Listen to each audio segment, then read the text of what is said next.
दोस्तों, आज हम बात करेंगे एक बहुत इम्पोर्टेंट टॉपिक पर।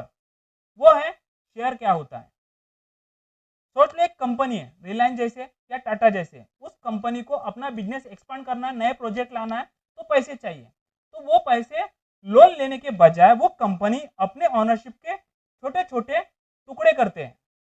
तो उस टुकड़े को ही शेयर कहा जाता है। जब आप किसी भी कंपनी का यानी रिलायंस जैसे कंपनी का शेयर बाय करते हो, तो आप उस कंपनी के हिस्सेदार बन जाते हो। मतलब कंपनी की ग्रोथ और प्रॉफिट में आपका भी एक छोटा सा हिस्सा बन जाता है। अगर कंपनी ने अच्छा परफॉर्मेंस किया तो कंपनी ग्रो होगी, तो उस कंपनी का शेयर का प्राइस भी ऊपर जाएगा, तो आपको प्रॉफिट होगा। अगर कंपनी का परफॉर्मेंस खराब है तो उस कंपनी का शेयर का प्राइस नीचे जाएगा, तो आपको भी लॉस होगा। एग्जाम्पल के तौर पर मान लीजिए रिलायंस है, उस कंपनी ने 100 शेयर इशू किए और आपने उस कंपनी के 10 शेयर बाय किए, तो आप उस कंपनी के 10% के ऑनर बन जाते हो। तो जब आप किसी भी कंपनी के शेयर खरीदते हो तो आप शेयर होल्डर कहलाते हो। तो सबसे पहले हम शेयर प्राइस क्या होता है उसकी सिंपल डेफिनेशन को समझते हैं। शेयर प्राइस एक कंपनी के एक शेयर की करंट मार्केट वैल्यू होती है। मतलब अगर रिलायंस के एक शेयर की प्राइस 1394 है, तो आप मार्केट में जाकर एक शेयर को 1394 पर बाय कर सकते हो या फिर उसे बेच सकते हो यानी सेल कर सकते हो। लेकिन एक इंपॉर्टेंट बात, किसी भी कंपनी का जो शेयर का प्राइस होता है वो कंपनी डिसाइड नहीं करती है, ये मार्केट डिसाइड करता है। मार्केट में दो तरह के लोग होते हैं, एक बायर, दूसरा सेलर। अगर किसी भी कंपनी के स्टॉक पर बायर ज्यादा एक्टिव है तो उस स्टॉक में डिमांड क्रिएट होती है, उस वजह से उस कंपनी का शेयर का प्राइस ऊपर जाता है। उसी तरह अगर किसी भी कंपनी के स्टॉक में सेलर ज्यादा एक्टिव है तो उस स्टॉक में सप्लाई क्रिएट होती है। जब सप्लाई क्रिएट होती है ना, उस वजह से उस कंपनी का शेयर का प्राइस नीचे गिरता है। यह एक सिंपल डिमांड और सप्लाई का गेम है और ये कंसेप्ट है ना, हर मार्केट में यूज किया जाता है। अगर आप सब्जी मार्केट में गए होंगे तो ये कंसेप्ट वहां भी यूज किया जाता है। हम एक एग्जांपल के थ्रू समझने की कोशिश करते हैं। अगर लोगों को लगता है रिलायंस का फ्यूचर अच्छा है और रिलायंस ने कंटिन्यूसली प्रॉफिट जनरेट किया है और सेल्स भी अच्छी हुई है, तो उस वजह से इन्वेस्टर उस कंपनी पर अट्रैक्ट होंगे, जिस वजह से उसमें बायर ज्यादा आएंगे और बायर आने की वजह से उस स्टॉक में डिमांड क्रिएट होगी और उस कंपनी का शेयर का प्राइस ऊपर जाएगा। लेकिन लोगों को लगता है कि रिलायंस का जो सेल्स है वो ना के बराबर हो रही है और उन्हें कंटिन्यूसली लॉस हो रहा है, तो इस वजह से इन्वेस्टर का कॉन्फिडेंस कम होगा और वो क्या करेंगे, अपना प्रॉफिट बुक करेंगे यानी उसमें सेलिंग करेंगे। जब सेल होता है तो सप्लाई क्रिएट होती है, जिस वजह से उसमें पैनिक सेलिंग आती है और उस वजह से उस कंपनी का शेयर का प्राइस नीचे गिरता है। कई लोगों के दिमाग में एक सवाल आता है कि किसी भी कंपनी का शेयर का प्राइस डिसाइड कौन करता है। तो उसका सिंपल आंसर है, एक है बायर, दूसरा है सेलर। क्योंकि किसी भी स्टॉक में जो अपसाइड मूवमेंट या फिर डाउनसाइड मूवमेंट आती है वो बायर या फिर सेलर की वजह से आती है। अगर आपने देखा होगा कि ये कैंडलस्टिक है, ओके, इसी से रिप्रेजेंट होता है कि वो शेयर का प्राइस ऊपर जा रहा है या फिर नीचे जा रहा है। अगर ग्रीन कैंडल बन रही है तो इसका मतलब है कि उस स्टॉक में बायर एक्टिव है यानी ज्यादा बायर एक्टिव है। लेकिन एक कैंडल बायर और सेलर की वजह से बनती है, लेकिन अगर जिसकी स्ट्रेंथ ज्यादा है यानी अगर बायर की स्ट्रेंथ ज्यादा है तो चांसेस है वो बुलिश कैंडल बनेगी, अगर सेलर की स्ट्रेंथ ज्यादा है तो वो बेरिश कैंडल बनेगी। तो स्टॉक एक्सचेंज एक प्लेटफॉर्म है जहां कई लाख लोग हर सेकंड में शेयर्स में बाइंग या फिर सेलिंग करते हैं और वो लेटेस्ट ट्रांजैक्शन जिसमें शेयर बाय सेल हुआ है उसका प्राइस ही होता है करंट शेयर प्राइस। एग्जांपल के तौर पर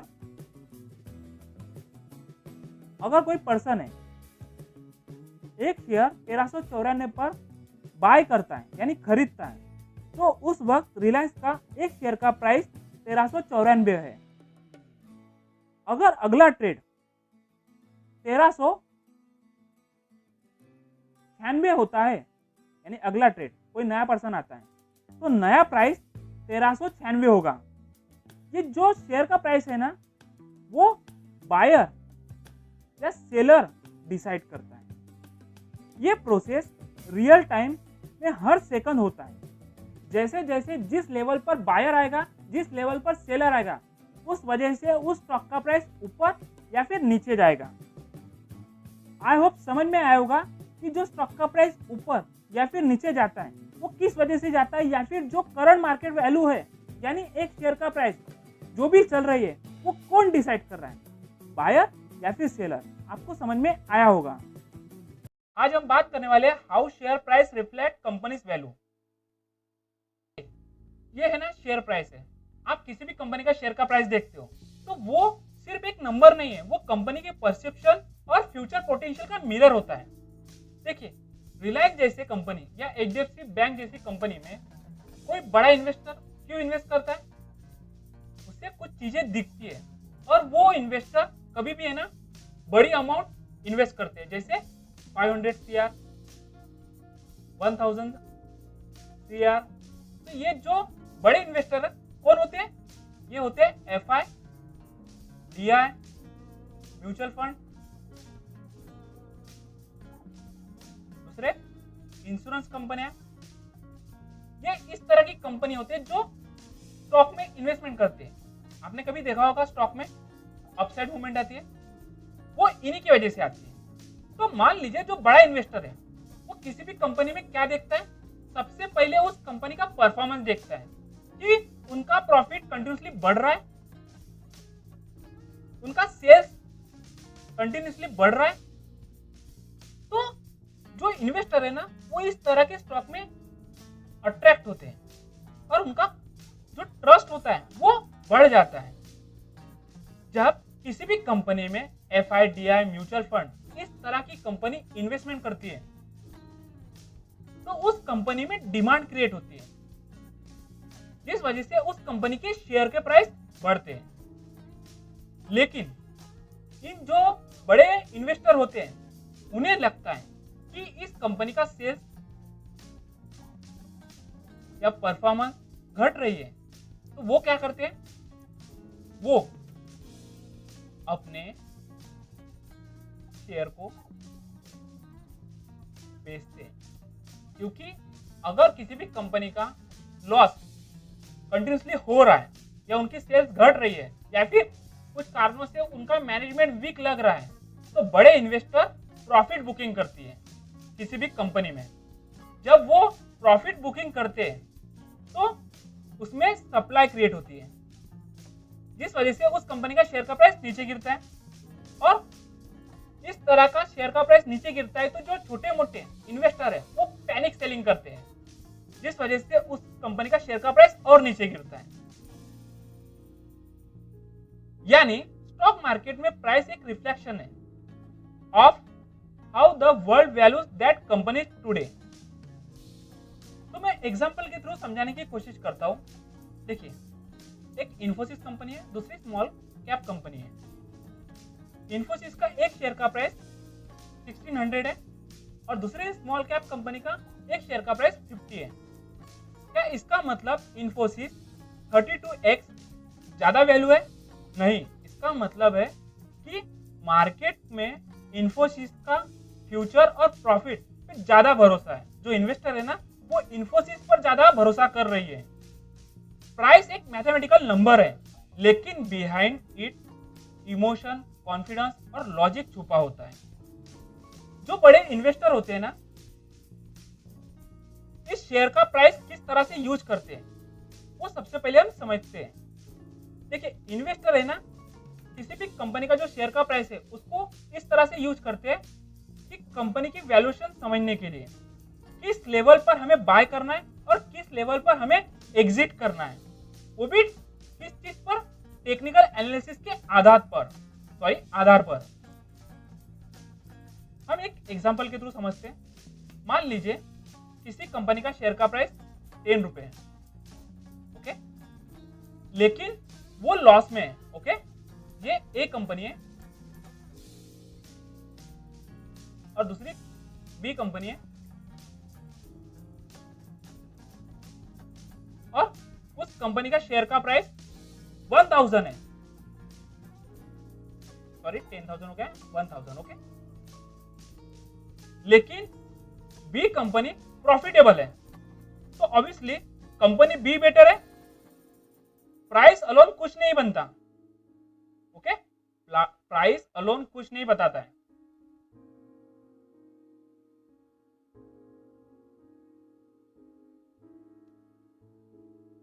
अब बात करते हैं how investor use share price. इसका मतलब यह है कि जो बड़े इन्वेस्टर होते हैं वो किसी भी कंपनी का शेयर का प्राइस किस तरह से यूज करते हैं। जो बिग इन्वेस्टर होते हैं FI, DI, म्यूचुअल फंड या इंश्योरेंस कंपनियां, तो ये कंपनी ना 100 करोड़ 500 करोड़ की बाइंग सेलिंग करते हैं। तो वो है ना किसी भी कंपनी के शेयर का प्राइस देखकर उस कंपनी का वैल्यूएशन कितनी है वो आइडेंटिफाई करने की कोशिश करते हैं। जो इन्वेस्टर है ना वो इस शेयर प्राइस को देखकर पता करने की कोशिश करते हैं कि ये प्राइस फेयर है या नहीं, ये स्टॉक अंडर वैल्यू है या फिर ओवर वैल्यू है। ये सारी चीजें टेक्निकल एनालिसिस के आधार पर या फिर फंडामेंटल एनालिसिस के आधार पर होता है। तो मान लीजिए दो कंपनी है, एक ए कंपनी है, दूसरी बी कंपनी है। ए कंपनी का शेयर का प्राइस, एक शेयर का प्राइस 10 रुपये और दूसरी बी कंपनी के एक शेयर का प्राइस 1000 है। तो मैं आपको पूछता हूँ कि बेस्ट कंपनी कौन सी है, तो ज़्यादातर लोग बोलेंगे ए, जिसका एक शेयर का प्राइस 10 रुपये। लेकिन जो छोटे इन्वेस्टर है ना वो इसी तरह की कंपनी चूज करते हैं। लेकिन मैं कुछ और चीज़ बताता हूँ ए कंपनी के बारे में। ए कंपनी लॉस मेकिंग कंपनी है और बी प्रॉफिट मेकिंग कंपनी है। तो आप बताओ कौन सी कंपनी अच्छी है। तो ज़्यादातर लोग बोलेंगे बी कंपनी, जिसका एक शेयर का प्राइस 1000 है, लेकिन वो प्रॉफिट मेकिंग कंपनी है। जो प्रॉफिट मेकिंग कंपनी है वो कई साल बाद कंटिन्यूसली ग्रोथ कर सकती है। यानी एक शेयर का प्राइस 5 साल बाद 10 साल बाद 2000 हो सकता है। लेकिन जो एक कंपनी है, जिस कंपनी का एक शेयर का प्राइस 10 रुपये, वो फ्यूचर में चांसेस है कि वो डूब सकती है। तो इसका मतलब है जब आप किसी भी कंपनी का एनालिसिस करते हो तो आप है ना उस कंपनी का शेयर का प्राइस देखकर बाइंग नहीं करना चाहिए। उसके फंडामेंटल चेक करना चाहिए कि वो उस कंपनी की अर्निंग कैसी है, उसका मैनेजमेंट कैसा है। तो अगर आपको पता चल रहा है कि मैनेजमेंट अच्छा है, उसको प्रॉफिट हो रहा है कंटिन्यूसली, उसकी सेल्स भी बढ़ रही है, तब जाकर उस कंपनी में आपने इन्वेस्टमेंट करना चाहिए, ना कि किसी भी स्टॉक का प्राइस देखकर इन्वेस्टमेंट करना चाहिए। क्योंकि सस्ती कंपनी, मतलब किसी भी कंपनी का शेयर का प्राइस 10 रुपये है, तो जरूरी नहीं वो अच्छी कंपनी है। भले ही सस्ती हो लेकिन अच्छी नहीं है, क्योंकि उसके बहुत सारे फैक्टर होते हैं, हमें देखना है। जब हम किसी भी स्टॉक में लॉन्ग टर्म इन्वेस्टमेंट करते हैं ना, जो बड़े इन्वेस्टर जिस तरह से फंडामेंटल एनालिसिस करते हैं उसी तरह हमें भी करना होता है, क्योंकि हमारा पैसा मेहनत का है। तो प्राइस अलोन कुछ नहीं बताता है, कॉन्टेक्स्ट इंपॉर्टेंट होता है।